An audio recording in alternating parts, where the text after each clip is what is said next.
Is this why there is no Corona in Fate of the Furious?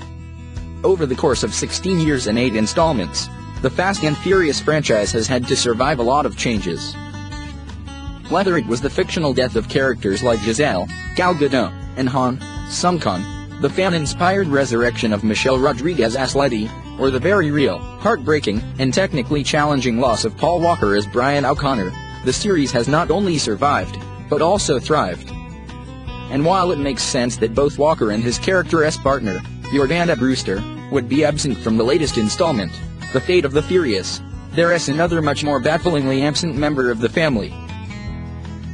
Corona, the officially unofficial leader of the Fast franchise, has been mysteriously replaced without explanation by Budweiser and Stella Artois. I guess the theme of The Fate of the Furious really is betrayal. For those unfamiliar with the fabled lore of Dom Toretto, Vin Diesel, and his car-loving family, it is difficult to calculate exactly what Corona has meant to the franchise, though few have tried.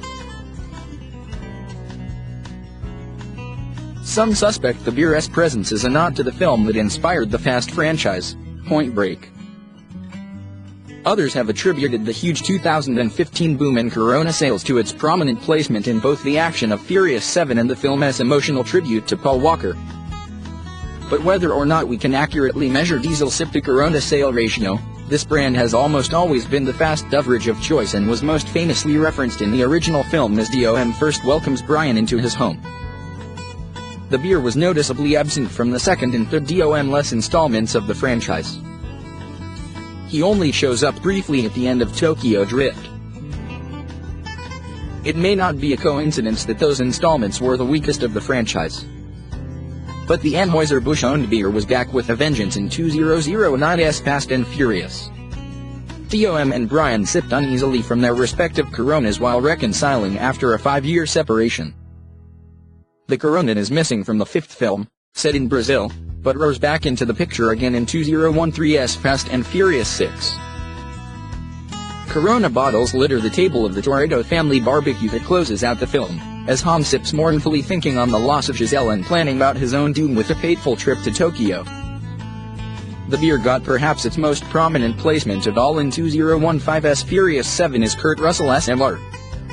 Nobody has a branded bucket of the stuff on hand in order to entice a reluctant Dom, who refers to himself here as a Corona man, to join him on a mission. Believe it or not, according to franchise producer Neil Moritz, Corona has never paid a thin dime for its placement in the Fast franchise. Though other brands, like Dodge, have more traditional arrangement with the franchise, the inclusion of Corona has simply been a matter of taste. We love Corona, Moritz said on a recent episode of Bill Simmons' Ask podcast. Corona is the official beer of Fast and Furious.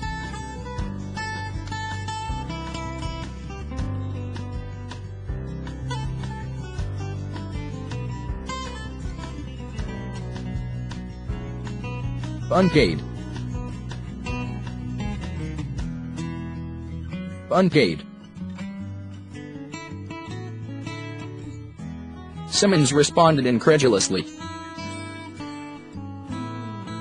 You've done like hundreds of millions of dollars of advertising for them. Moritz admitted, I know it is crazy. So perhaps we have the bottom line to blame for Corona's absence from the Fate of the Furious.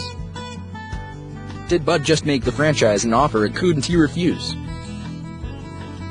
But given that Budweiser, Stella Artois, and Corona are all owned by Anheuser-Busch, it is hard to imagine why one subsidiary would supplant the other.